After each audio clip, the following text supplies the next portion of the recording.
Assalamualaikum warahmatullahi wabarakatuh. Di sini kami akan mempresentasikan hasil diskusi kami mengenai elemen laporan keuangan terkait kewajiban yang terdiri dari saya sendiri, Anissa Prita Safira, dan kedua rekan saya, Yuyun Perwitasari dan Rizky Cahyaningrum. Langsung saja untuk yang pertama, yaitu pengertian kewajiban.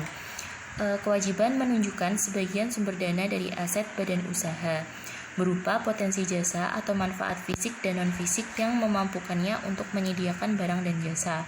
Atau bisa dengan pengertian lain, kewajiban adalah utang suatu perusahaan yang timbul dari transaksi pada waktu yang lalu dan harus dibayar dengan kas, barang, atau jasa di masa yang akan datang. Liabilitas adalah kewajiban saat ini yang timbul akibat peristiwa masa lalu yang penyelesaiannya mengakibatkan arus keluar sumber daya entitas yang mengandung manfaat ekonomi. Hutang adalah pengorbanan manfaat ekonomi masa mendatang yang mungkin timbul karena kewajiban sekarang suatu entitas untuk menyerahkan aset atau memberikan jasa kepada entitas lain di masa mendatang. Kemudian karakteristik utama kewajiban. Di sini karakteristik utama kewajiban ada 3, yaitu yang pertama pengorbanan manfaat ekonomi, yang kedua keharusan sekarang, dan yang ketiga akibat transaksi atau kejadian masa lalu. Yang pertama yaitu pengorbanan manfaat ekonomi. Untuk dapat disebut sebagai kewajiban, suatu objek harus memuat suatu tugas atau dati atau tanggung jawab responsibility kepada pihak lain yang mengharuskan kesatuan usaha untuk melunasi, menunaikan, dan melaksanakannya dengan cara mengorbankan manfaat ekonomi yang cukup pasti di masa datang. Pengorbanan manfaat ekonomi diwujudkan dalam bentuk transfer atau penggunaan aset kesatuan usaha. Cukup pasti di masa datang mengandung makna bahwa jumlah rupiah pengorbanan dapat ditentukan dengan layak. Demikian juga saat pengorbanan manfaat ekonomi dapat ditentukan atas dasar kejadian tertentu atau atas permintaan pihak lain. Transfer manfaat ekonomi kepada pemilik atau pemegang saham tidak termasuk dalam pengertian sumber ekonomi masa datang yang membentuk kewajiban, karena untuk menjadi kewajiban, pengorbanan tersebut harus bersifat memaksa. Selanjutnya yaitu keharusan sekarang. Untuk dapat disebut sebagai kewajiban, suatu pengorbanan ekonomi masa datang harus timbul akibat keharusan sekarang. Pengertian sekarang atau present dalam hal ini mengacu pada 2 hal, yaitu waktu dan keharusan. Waktu yang dimaksud adalah tanggal pelaporan atau neraca. Artinya, pada tanggal neraca bila perlu atau jika dipaksakan secara yuridis, etis, dan rasional, pengorbanan sumber ekonomi harus dipenuhi karena keharusan untuk itu telah ada. Tentu saja jumlah rupiah pengorbanan yang dipaksakan pada tanggal neraca tidak akan sebesar jumlah rupiah yang akan dibayar di masa datang atau setelah tanggal neraca. Perbedaan ini terjadi akibat sifat yang melekat pada kewajiban, yaitu harga bermakna sebagai nilai waktu, uang, atau harga penundaan.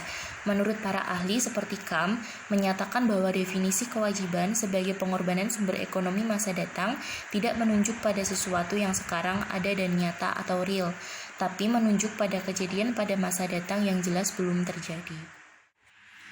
Yang ketiga yaitu akibat transaksi atau kejadian masa lalu. Kriteria ini sebenarnya menyempurnakan kriteria keharusan sekarang dan sekaligus sebagai tes pertama pengakuan suatu pos sebagai kewajiban. Tapi tidak cukup untuk mengakui secara resmi dalam sistem pembukuan. Untuk mengakui sebagai kewajiban, selain definisi, kriteria yang lain, keterukuran, keterpautan, dan keterandalan juga harus dipenuhi. Transaksi atau kejadian masa lalu adalah kriteria untuk memenuhi definisi, tapi bukan kriteria untuk pengakuan. Jadi, adanya pengorbanan manfaat ekonomi masa datang tidak cukup untuk mengakui suatu objek ke dalam kewajiban kesatuan usaha untuk dilaporkan via laporan keuangan. Yang dimaksud transaksi masa lalu adalah transaksi yang menimbulkan keharusan sekarang telah terjadi. Sebagai contoh, karena perusahaan mendapat pinjaman bank dengan kontrak. Keharusan sekarang berupa keharusan kontraktual timbul pada akhir periode akuntansi, yaitu berupa pokok pinjaman dan bunga yang menuntut pengorbanan sumber ekonomi masa datang, atau suatu saat setelah akhir periode tersebut. Dalam hal ini, penandatanganan kontrak adalah peristiwa yang telah terjadi yang menimbulkan keharusan. Akan tetapi, tidak semua penandatanganan kontrak dengan sendirinya menimbulkan keharusan. Sebelum salah satu pihak melaksanakan the perform, apa yang diperjanjikan, kontrak akan bersifat eksekutori.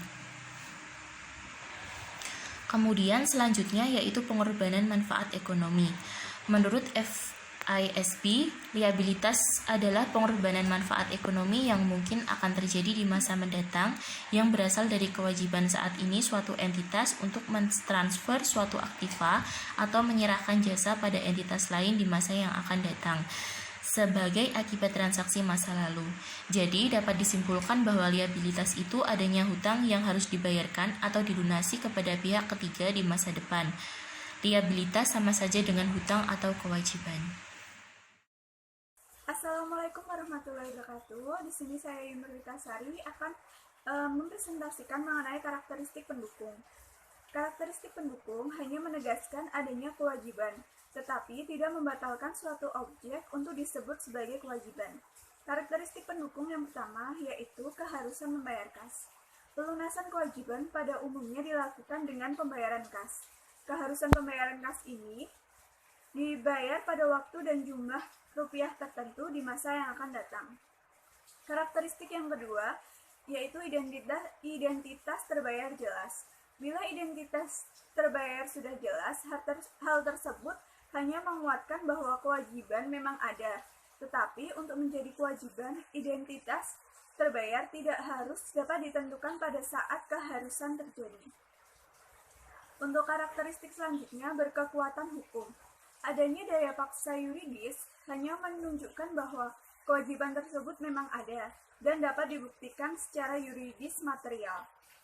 Selanjutnya, kewajiban non-moneter. Kewajiban non-moneter adalah kewajiban untuk menyediakan barang dan jasa dengan jumlah dan saat yang cukup pasti yang biasanya timbul karena penerimaan pembayaran di muka untuk barang dan jasa tersebut. Contoh kewajiban non-moneter ini adalah jaminan kredit, hutang, dan pajak penghasilan yang ditangguhkan. Selanjutnya, kriteria pengakuan kewajiban. Kriteria pengakuan ini lebih berkaitan dengan pedoman umum dalam rangka memenuhi karakteristik kualitatif informasi sehingga elemen statement keuangan hanya dapat diakui bila kriteria definisi, keberpautan, keterandalan, dan keterukuran itu terpenuhi. Dalam hal kewajiban, kaidah pengakuan berkaitan dengan saat atau apa yang menandai bahwa kewajiban dapat diakui atau dibukukan. Selanjutnya, kriteria pengakuan ini ada 4. Yang pertama, ketersediaan dasar hukum. Kaidah ini berkaitan dengan kualitas keterandalan dan keberpautan informasi, seperti faktur pembelian dan tanda tangan penerima barang merupakan dasar hukum yang cukup meyakinkan untuk mengakui kewajiban. Selanjutnya, keterterapan konsep dasar. Kaidah ini merupakan penjabaran teknis kriteria keterandalan, keadaan tertentu yang menjadikan konsep konservatisme terterapan dapat memicu pengakuan kewajiban. Selanjutnya, ketertentuan substansi ekonomik transaksi. Dalam hal ini, kewajiban dapat atau bahkan harus diakui secara substantif, di mana hutang sewa guna tersebut sebenarnya adalah pembelian angsuran, yaitu memenuhi salah satu kriteria kapitalisasi. Untuk yang terakhir, keterukuran nilai kewajiban. Keterukuran merupakan salah satu syarat untuk mencapai kualitas keterandalan informasi. Definisi kewajiban mengandung kata cukup pasti yang mengacu tidak hanya pada terjadinya pengorbanan sumber ekonomi masa datang, tetapi juga pada jumlah rupiahnya. Yang selanjutnya ada kaidah pengakuan kewajiban. Pada saat penandatanganan kontrak, bila pada saat itu hak dan kewajiban telah mengikat dalam hal kontrak eksekutori, pengakuan menunggu sampai salah satu pihak memanfaatkan atau menguasai manfaat yang diperjanjikan atau memenuhi kewajibannya. Yang kedua, ada bersamaan dengan pengakuan biaya bila barang dan jasa yang menjadi biaya belum tercatat sebagai aset sebelumnya. Yang ketiga, ada persamaan dengan pengakuan aset. Kewajiban timbul ketika hak untuk menggunakan barang dan jasa diperoleh. Yang keempat, ada pada akhirnya periode karena penggunaan asas akrual melalui proses penyesuaian. Pengakuan ini menimbulkan pos utang atau kewajiban akrual. Yang selanjutnya ada kriteria pengakuan kewajiban. Yang pertama, aset cukup pasti turun nilainya. Yang kedua, kewajiban cukup pasti timbul. Yang ketiga, ada kejadian yang menjadikan kewajiban tergantung cukup pasti terjadi. Yang keempat, ada jumlah keharusan dapat diestimasikan dengan cukup baik. Yang selanjutnya ada penilaian kewajiban. Penilaian kewajiban pada saat tertentu adalah penentuan jumlah rupiah yang harus dikorbankan seandainya pada saat tersebut kewajiban harus dilunasi. Atribut penilaian menurut FASB, yang pertama ada nilai pasar sekarang, yang kedua ada pelunasan neto, yang ketiga ada penilaian diskonan aliran kas masa datang. Untuk penjelasannya, harga pasar sekarang keterangannya berbagai kewajiban yang melibatkan komoditas dan surat-surat berharga. Contoh pos yang berpaut, kewajiban penerbit opsi sebelumnya, jangka opsi habis, dan beberapa kewajiban pedagang efek.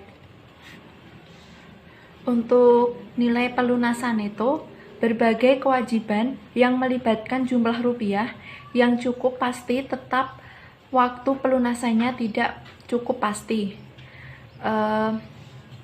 Untuk contoh pos yang terpaut, utang usaha, utang garansi, dan utang wesel jangka pendek.